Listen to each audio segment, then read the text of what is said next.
और वही तो भाई थर्मोडायनेमिक्स का लेक्चर 6 पे आ गए हम, है ना।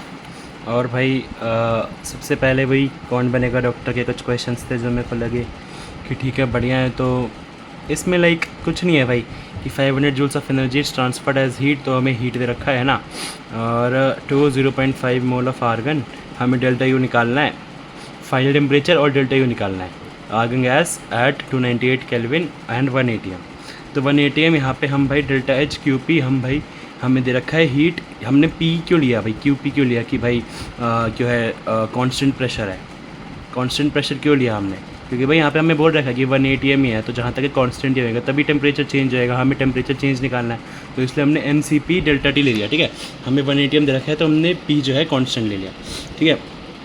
तो भाई हमें प्लस 500 दे रखा ही है, ठीक है। तो भाई 500 इज इक्वल टू हमारा 0.5 हमें नंबर ऑफ मोल्स दे रखे हैं। अब ये सी पी कहाँ से आया, हमें पता है भाई जो आर्गन होता है उसका जो वो होता है, आर्गन जो है मोनोएटॉमिक गैस है, मतलब एक एटम है बस। और इसका हमने देखा था 5/2r इंटू T2 - 298 हमें फाइनल निकालना है, ठीक है। हमने फिर कैलकुलेशन करी, वो हमारा आ गया फाइनल टेम्परेचर, ठीक है भाई। अच्छा, और आर की वैल्यू क्या होती है, आर की वैल्यू होती है भाई 8.314 kJ, मतलब ये गैस वही है ना, यूनिवर्सल गैस कांस्टेंट है, या फिर 2 कैलोरी मोल ऐसा होता है ना। और भाई अगर अब हमें वो भी डेल्टा यू भी निकालना था, है ना। तो हमने देख लिया है, हमने फाइनल टेम्परेचर निकाल लिया। अब हमें डेल्टा एच हमें पता है ना। और अगर हम इसे ऐसे कंपेयर कर देंगे delta H upon delta U, तो हमें पता है डेल्टा एच होता है N C P delta T और डेल्टा यू होता है N C V delta T, है ना। तो भाई हमने कट एन से एन कट जाएगा, डेल्टा टी से डेल्टा टी कट जाएगा, तो delta H by delta U हमारा C P by C V हो जाएगा। C P by C V क्या होता है, C P by C V वो होता है क्या नाम होता है वो, अल्फ़ा गामा, है ना, गामा होता है ना, जो कि 5/3 है ना। 5/3 एम फॉर मोनोएटॉमिक गैस 5/3 होता है गामा, है ना। तो भाई हमारा डेल्टा यू, अब हम डेल्टा एच को वहाँ ले जाएंगे, हमने कैलकुलेट किया, हमारा आ गया, ठीक है। आर हमें पता है भाई यूनिवर्सल गैस कांस्टेंट होता है, यहाँ पे लिख दूँगा मैं यूनिवर्सल गैस कांस्टेंट, रुको एक सेकेंड। हाँ, तो आर भाई यूनिवर्सल गैस कांस्टेंट है, और भाई ये वैल्यू होती है, ठीक है भाई। अब लेटेंट हीट ऑफ वेपराइजेशन हमें दे रखा है, प्रेशर इज़ इतना, ठीक है, 1 atm प्रेशर है, और भाई 500 केल्विन है ना। हमें भाई डेल्टा यू निकालना है 3 मोल ऑफ लिक्विड के लिए एट सेम टेम्परेचर और प्रेशर। भाई डेल्टा हमें वेपराइजेशन दे रखा है, वेपराइजेशन मतलब लिक्विड से वेपर बन गया है ना। तो कुछ होगा ए एल हमारा ए जी बन गया है ना, 3 मोल से 3 मोल बनेंगे, तो हमारा जो डेल्टा एन जी होगा वो 3 हो जाएगा, है ना, गैशियस मोल्स, है ना। तो भाई हमारा डेल्टा एच हो जाएगा, हमारा डेल्टा एच हमारा भाई, अगर डेल्टा एच हमें 10 दे रखा है ना, हमें 10 दे रखी है, तो भाई हमें 3 मोल का निकालेंगे तो 30 हो जाएगी वो, है ना, 30 हो जाएगी। But delta U is equal to delta H minus N G R T, delta N G R T, तो 30 वही हमने फिर वापस कैलोरी वगैरह पुट करा। और भाई हाँ याद रखो कि ठीक है 2 कैलोरी होता है, ठीक है, लेकिन भाई यहाँ पे किलो कैल में चल रहा है, तो फिर किलो कैल के लिए हम डिवाइड बाई 1000 करते हैं, है ना। किलो जहाँ पे भी आ जाता है वहाँ पे डिवाइड बाई 1000 हो जाता था, हम डिवाइड बाई 1000 कर दिया, ठीक है। हमने फिर कैलकुलेशन करी और हमारा आ गया 27 के कैल, ठीक है, ठीक है। तो ये हमारे कुछ वो क्वेश्चंस थे। अब मेन बात पे देखो, हम जो है अभी तक कर चुके हैं कि भाई ये सब फॉर्मूला हम देख चुके हैं कि भी डेल्टा एच हमारा delta you plus P delta V, delta H हमारा डेल्टा यू प्लस ये फिर P2V2 - P1V1, या फिर डेल्टा एच हमने भाई heat at constant pressure, enthalpy हमने देखी थी ना, एंथैल्पी के हमने फॉर्मूलाज देखे थे 4-5, है ना। ये साले तो वैलिड फॉर ऑल थे, और ये था बस ओनली फॉर आइडल गैस। अब भाई बस यही पुराने फार्मूले से हम नए फॉर्मूलेज निकाल सकते हैं, ठीक है, एक तरह से, है ना। तो भाई हमें पता है डेल्टा एच होता है एन सी पी, यहाँ पे कांस्टेंट प्रेशर होता है, डेल्टा यू में कांस्टेंट वॉल्यूम होती है ना, N C P delta P N C V delta T, है ना। तो भाई फॉर 1 मोल मतलब 1 हो गया n, ठीक है। तो C P delta T C V delta T, तो delta H by delta U जो हमने अभी यहाँ पे यूज़ किया ना इस क्वेश्चन में, वैसे तो कॉमन सेंस थी, है ना, लेकिन हम मतलब एक तरह से सर ने लिखवा दिए सारे फॉर्मूले एक तरह से वापस, है ना। तो delta H by delta U फिर टी से टी कट जाएगा, तो भाई हमारा C P by C V जो हमारा गामा के इक्वल हो जाएगा सेम। भाई फॉर सम सेम प्रोसेस जहाँ पे भाई डेल्टा टी सेम है और नंबर ऑफ मोल्स भी सेम है ना। तो भाई अब हमारा Q P minus Q V, ठीक है, हीट एट कॉन्स्टेंट प्रेशर और हीट एट कॉन्स्टेंट वॉल्यूम, अगर हम माइनस करते हैं Q P minus Q V, तो हमें पता है भाई पी डेल्टा वी या फिर delta N G R T आता है, ठीक है। ये फॉर्मूला है एक, ठीक है, Q P minus Q V, P delta V delta N G R T आता है। तो भाई अब क्यू पी क्या होता है, हीट एट कांस्टेंट प्रेशर हमने पढ़ा एंथैल्पी के इक्वल होता है, और भाई क्यू वी मैक्सिमम जो होता है हमारा delta U maximum Q V के बराबर होता है ना, हम पता है ये, तो फिर भाई वही है वो पी डेल्टा वी और delta N G R T के इक्वल हो जाएगा, है ना, ठीक है भाई। अब भाई फॉर आइडियल गैस जहाँ पे n इज इक्वल टू 1 है, ठीक है, तो हमें P V is equal to N R T में भाई अब n हट जाएगा, तो P V is equal to R T, तो पी डेल्टा वी अगर v में चेंज हो रहा है तो मतलब आर डेल्टा टी हो जाएगा, अगर चेंज इन v हो रहा है तो r तो कॉन्स्टेंट रहता है तो डेल्टा टी हो जाएगा, तो P delta V is equal to R delta T, ठीक है भाई। अब भाई delta H minus delta U is equal to P delta V हमने अभी देखा, ठीक है। Delta H minus delta U P delta V, है ना। तो भाई अब यहाँ पे for N is equal to 1 हम, ठीक है, हमने for N is equal to 1 हमने भाई अब ये जो था, ठीक है, एन वाला जो फॉर्मूला था उसकी जगह हमने ये लिख दिया, ठीक है, सी पी डेल्टा टी। अब एन तो हट जाएगा, है ना, ये जो थे, है ना, ये वाले जो थे, तो इसकी जगह एन तो हट जाएगा क्योंकि 1 है, और डेल्टा टी कट गया सारा, तो हमें पता चल जाएगा C P minus C V is equal to R. ये एक नया फॉर्मूला आया, देखो मेयर्स फॉर्मूला। एक तरह से ये नया फॉर्मूला आया है और एक ये आया जहाँ तक है मेरे को पता है ना। ये तो कॉमन सेंस है, ये भी हमने डिराइव किया है, ये भी कॉमन सेंस है, ये नया फॉर्मूला है, ये याद करो। C P minus C V is equal to R होता है, ठीक है, और आर क्या है, गैस कांस्टेंट, है ना। तो भाई C P minus C V अगर एन मोल, ये तो 1 मोल ही लेता है, अगर एन मोल्स हो गया तो एन आर हो जाएगा, ठीक है। तो हमें पता चल रहा है कि भाई सी पी जो है हमेशा बिगड़ आ रहा है सी वी से ऑलवेज, है ना, क्योंकि सी वी को मान ले जाएंगे तो C P is equal to C V plus R, और आर जो है पॉजिटिव है, तो भाई हमारा सी वी हमेशा कम आएगा सी पी पे, है ना। तो भाई एक ये फॉर्मूला याद रखो, C P minus C V हमारा आर के इक्वल है ना।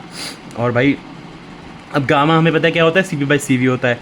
सी पी माइनस सी वी हमने देखा आर, ठीक है। तो भाई अगर हम सी पी की जगह इसे हम माने जाएंगे तो गामा सी वी हो जाएगा, तो gamma C V minus C V are.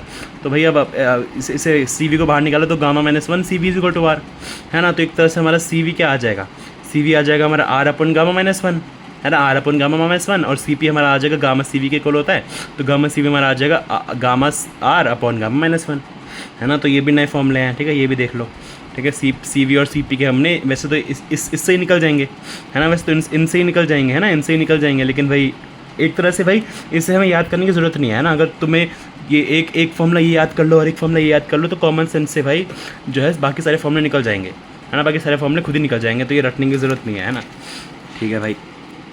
अभी स्पेसिफिक हीट कैपेसिटी हमने पढ़ा था, मोलर हीट कैपेसिटी पर मोलर मास आ जाता है ना, ये हमने लेक्चर में पहले देख चुके हैं, है ना भाई। अब हमें पता है C P minus C V हमारा आर आ रहा है, molar heat capacity at constant pressure और molar heat capacity at constant volume था ये, है ना।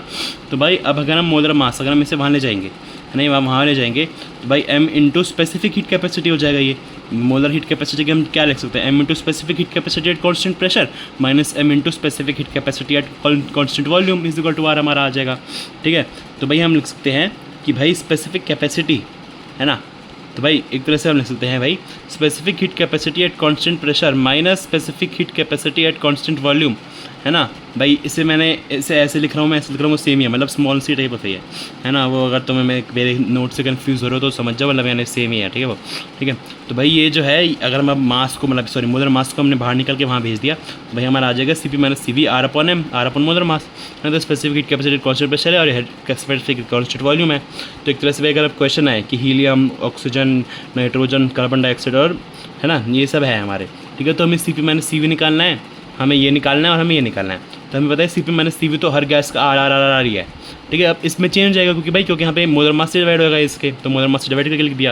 अब यहाँ पे C P by C V हमें ये कैसे निकालेंगे, गामा कैसे निकालेंगे, याद रखो ये मोनो एटॉमिक है, एक एटम है भाई, डायटॉमिक है, ये दोनों डायटॉमिक है, और ये भाई ये 2 से ज़्यादा पॉली एटॉमिक है।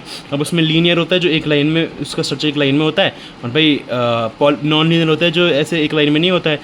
ये जो स्ट्रक्चर्स हैं हम आगे पढ़ेंगे, ये ऑर्गेनिक और इनऑर्गेनिक वगैरह में जहाँ भी पढ़ता है ना। लेकिन जब भी समझने के लिए अभी ऐसे समझो, ठीक है। तो ये सब तो वो जो टेबल हमने पढ़ाई थी उससे याद रखना है, ठीक है भाई। ये एक तरह से कुछ फॉर्मूले अभी तक इसमें मान लो जो रटने वाले, एक तरह से जो रटने वाले फॉर्मूले आए हैं, एक तो ये है और एक ये है ना, 1 2 और ये 3 मान लेता है, चलो ठीक है 3। तो भाई मतलब मैं अपना हिसाब से बता रहा हूँ कि बाकी सब तो मैं अपने कॉमन सेंस से कर लूँगा, वरना अगर तुम्हें लग रहा है कि नहीं यार कॉमन सेंस से नहीं होएगा तो तुम सारी रट लेना। वैसे मतलब आई डोंट नो पॉसिबल है या नहीं, लेकिन वही क्वेश्चन प्रैक्टिस करते करते मेरे ख्याल से याद हो ही जाते हैं, है ना। तो वर्क डन जो है हमारा, वर्क डन होता है minus P external into delta V, ये तो हमें पता ही है, minus P external V final minus V initial. और हमें मैग्नीट्यूड ऑफ वर्क निकालना होता था, अगर ग्राफ पे रखा होता तो area under P V curve, ठीक है। ये भाई हमें ऑल प्रोसेस के लिए वैलिड है। लेकिन भाई अगर हमें वर्क डन निकालना फॉर एडियाबैटिक प्रोसेसेस, अगर हमें वर्क डन निकालना है for adiabatic process, adiabatic process में क्या होता है, Q 0 होता है, हीट 0 होती है। तो भाई फर्स्ट लॉ ऑफ थर्मोडायनेमिक्स से हम लिख सकते हैं डेल्टा यू हमारा N C V delta T है ना। वर्क के इक्वल हमें पता है ना, delta N C V delta T, ठीक है। क्योंकि भाई हमारा हीट तो 0 है ना, हमारा डेल्टा यू क्या होता है, डेल्टा यू होता है हमारा हीट प्लस वर्क, है ना। अब हीट तो हमारा 0 है तो वर्क के इक्वल हो जाएगा डायरेक्टली, तो N C V delta T, है ना। तो भाई हम लिख सकते हैं कि भाई delta U is equal to work, तो वर्क हमारा N C V delta T हो गया है, तो हमारा वर्क हमारा N C V delta T. तो अब सी वी की जगह हम क्या लिख सकते हैं, सी वी की जगह हमने पढ़ा था R upon gamma minus one, तो N R upon gamma minus one delta T है ना, सी वी की जगह R upon gamma minus one है ना, फिर हमने डेल्टा टी की जगह T two minus T one, ठीक है। अब इसमें मल्टीप्लाई कर दिया तो N R T two minus N R T one है ना। और भाई अब इसके एन आर टी टू की जगह हम क्या लिख सकते हैं, एन आर टी टू की जगह हम पी टू वी टू लिख सकते हैं minus P one V one है ना, है ना। पता ना तुम्हें यार, ये कहाँ है वो, दिख रखेगा मैंने इधर पीछे जाना पड़ेगा क्या, अच्छा नहीं है रहा, ठीक है। ये देखो भाई यहाँ पे ये है ना एन आर टी वो है, ये हमने पढ़ा है कि डेल्टा एच जो है हमारा एन सी पी एस वो है, ठीक है। तो भाई यहाँ पे मतलब समझो यार, मतलब डेल्टा टी की जगह हम ये लिख सकते हैं ना डायरेक्ट, मतलब वो हम शायद एक पहले कर भी चुके हैं हम, ठीक है। पीछे जाके बताना पड़ेगा, लेकिन मतलब तुम समझ गए होंगे, ठीक है। अब इतने तो कोई नहीं है, ठीक है, हम समझ गए होंगे, ठीक है। तो भाई P two V two minus P one V one लिख सकते हैं, ठीक है। और upon R gamma minus one है ना, ये हमारा ये इसके कुछ फॉर्मूले हैं, ठीक है। अब ये वैसे ये भी याद रखने की याद नहीं है, बस यही वही है, ये तो उसमें कुछ याद करने की ज़रूरत नहीं है टू बी ऑनेस्ट, क्योंकि भाई हमें पता ही है डेल्टा यू हमारा हीट तो जीरो है, तो भाई इसके एक बराबर हो जाएगा इस और हमें सी वी का जो हमने रटा था कि भाई R upon gamma minus one, तो भाई उससे हम करके खुद भी कर सकते हैं, है ना। अब भाई अगर जो वर्क होता है एडियाबैटिक का, अगर वो नेगेटिव आ जाता है, ठीक है, एक्सपेंशन हो रही है मतलब गैस अपने आप को एक्सपैंड कर रही है, गैस मतलब कि भाई work done by the system में भाई क्या होता है, नेगेटिव वर्क आता है ना, नेगेटिव आता है, ठीक है भाई। एक्सपेंशन में नेगेटिव आ रहा है, तो भाई हमारा अगर नेगेटिव आ रहा है तो डेल्टा यू भी नेगेटिव आ जाएगा, डेल्टा टी नेगेटिव आ जाएगा, क्यों भाई, क्योंकि डेल्टा यू हमने पढ़ा रेगुलर प्रश्न होता है डेल्टा टी के, है ना। तो T final minus T initial negative आ जाएगा, तो टी फाइनल हमारा कम होगा टी इनिशियल से, है ना। मतलब जो पहले का टेम्परेचर था वो ज़्यादा होगा बाद ही टेम्परेचर से, तो एक तरह से क्या ये कूलिंग इफेक्ट है ना, कि मतलब कूल हो गया है वो, है ना। पहले ज़्यादा टेम्परेचर था, फिर कम टेम्परेचर हो गया तो कूल हो गया है वो, है ना। तो ये होता है कूलिंग इफेक्ट। और भाई ये जो पूरा हम ये भी है ना, ये जॉल थॉमसन इफेक्ट बोलते हैं इस कूलिंग इफेक्ट को, लेकिन ये नाम वैसे मेरे ख्याल से सिलेबस में है नहीं, तो बस ये याद रखो कूलिंग इफेक्ट आता है जब भाई हमारा ये जो है नेगेटिव होता है, ठीक है। और हमारा क्योंकि भाई टी फाइनल जो है ये भी तुम अपने आप ही समझ सकते हो, है ना भाई, अपने आप समझ सकते हो, मतलब वही ना यार, मतलब टी फाइनल हमेशा कम आएगा टी इनिशियल से, समझ लो, ठीक है भाई। अब भाई आइसोथर्मल रिवर्सिबल प्रोसेस, ठीक है, आइसोथर्मल और रिवर्सिबल हमने अलग अलग देखे थे, लेकिन भाई अगर आइसोथर्मल रिवर्सिबल एक में भाई आइसोथर्मल रिवर्सिबल, अब आइसोथर्मल से हमें क्या याद आ रहा है, आइसोथर्मल में था कि भाई डेल्टा यू आइडियल गैस का जीरो होता था, और तो अगर डेल्टा यू जीरो होता था तो भाई हमारा zero is equal to Q plus W, हमारा आ जाता था Q is equal to minus W और W is equal to minus Q, है ना। पी वी हमारा कॉन्स्टेंट होता था, तो P one V one is equal to P two V two, तो P one by P two is equal to V two by V one, है ना, ये हमने पढ़ा था। और भाई रिवर्सिबल का मतलब था कि भाई पी एक्सटर्नल इज, ये मतलब कि भाई इसका जो ड्राइविंग फोर्स है वो सेम होता था टाइप ऑफ, है ना, सेम होता था इंटरनल एक्सटर्नल में, ठीक है भाई।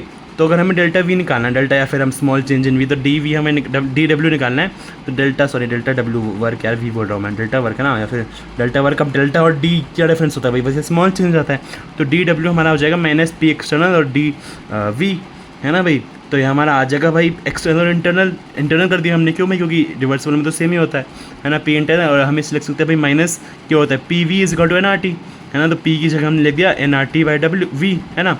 और भाई अब हम इसका अगर हम वो कर देंगे, क्या कर देंगे, हमने क्या किया, ये बताओ क्या किया है, क्या भाई वो नाम नहीं याद नहीं रहा है, क्या बोलते थे इसे,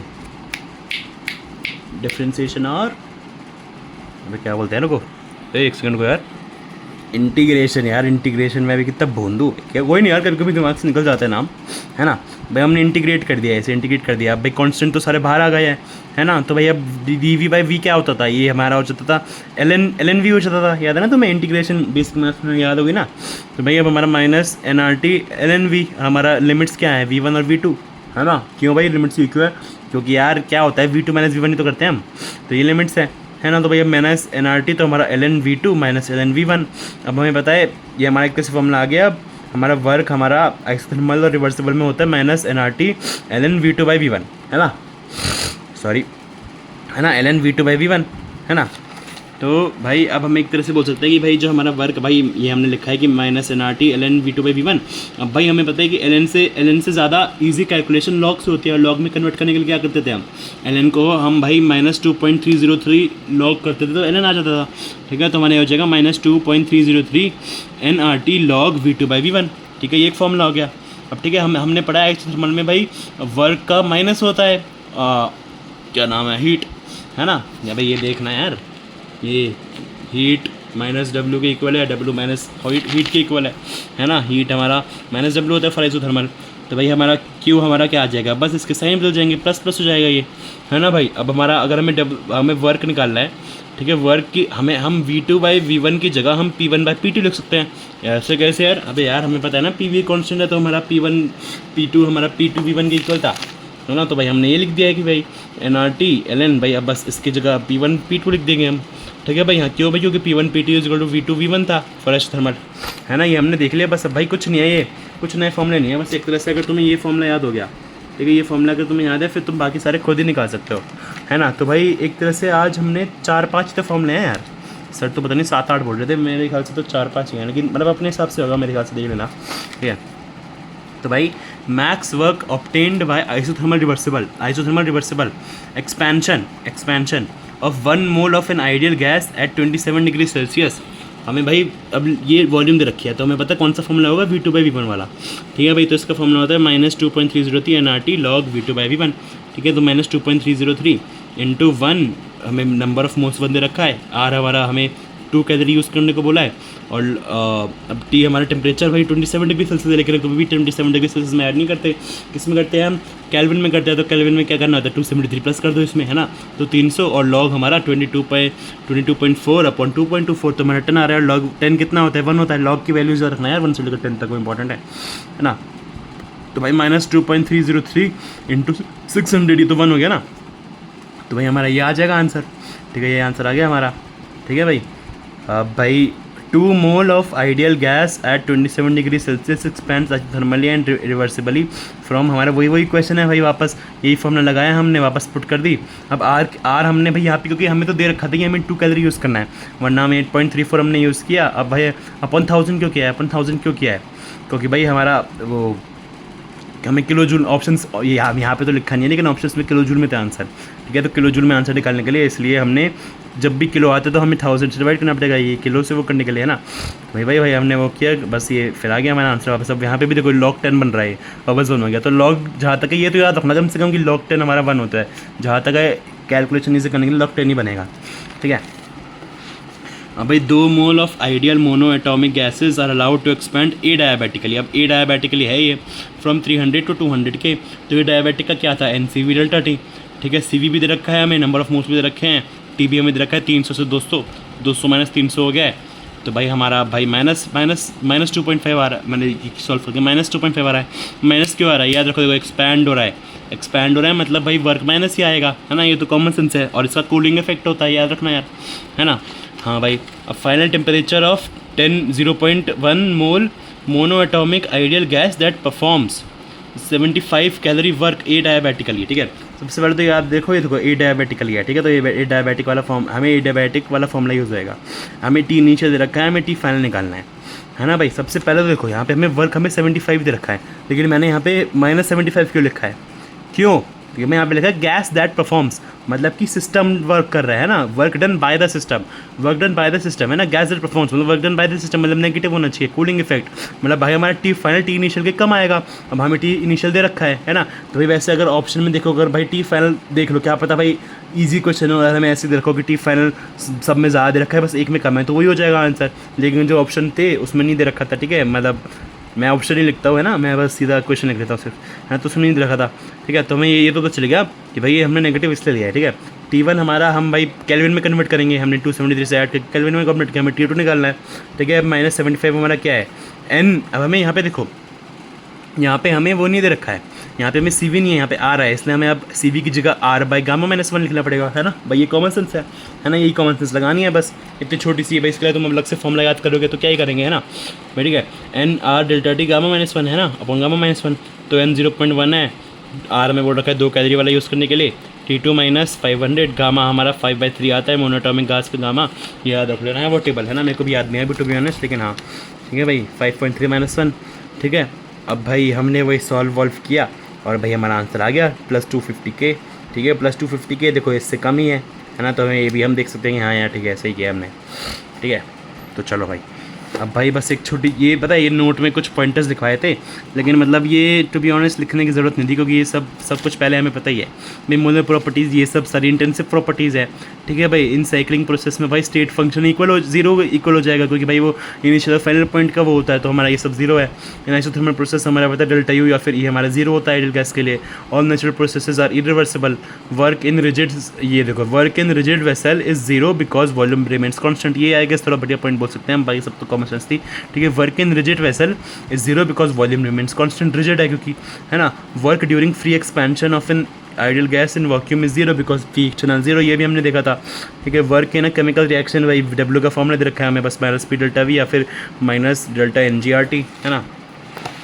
अब भाई यहाँ से थोड़ा इंपॉर्टेंट है कि मेजरमेंट ऑफ डेल्टा यू, है ना, change in internal energy is done in constant volume apparatus. ये याद रखो भाई, हमें पता है डेल्टा यू का फॉर्मूला क्या होता है भाई, क्यू वी के हमारा भाई क्या होता है N C V delta T, हमने पता है भाई सी वी यहाँ पे क्या होता था, ये एट कॉन्स्टेंट वॉल्यूम, तो ठीक है, कॉन्स्टेंट वॉल्यूम, ठीक है, कॉन्स्टेंट वॉल्यूम पे होता है apparatus known as bomb calorimeter, ठीक है, इसका ये नाम याद रखना है, बॉम्ब कैलोरीमीटर, ठीक है। Measurement of delta H enthalpy change is done in constant pressure, यहाँ पे भाई सी पी आता है, ठीक है, कांस्टेंट प्रेशर अपैरेटस, इसका नाम होता है कॉफी कप कैलोरीमीटर, कप की तरह दिखता है, ठीक है भाई। डेल्टा यू आइडियल गैस उन्हें डिपेंड ऑन टेम्परेचर, वैसे तो डेल्टा यू हमने पढ़ा था ना, delta U directly proportional delta T, है ना। लेकिन भाई फॉर रियल गैस, ये तो आइडियल गैस का पड़ा था, रियल गैस के लिए टेम्परेचर वॉल्यूम दोनों पे डिपेंड करता है।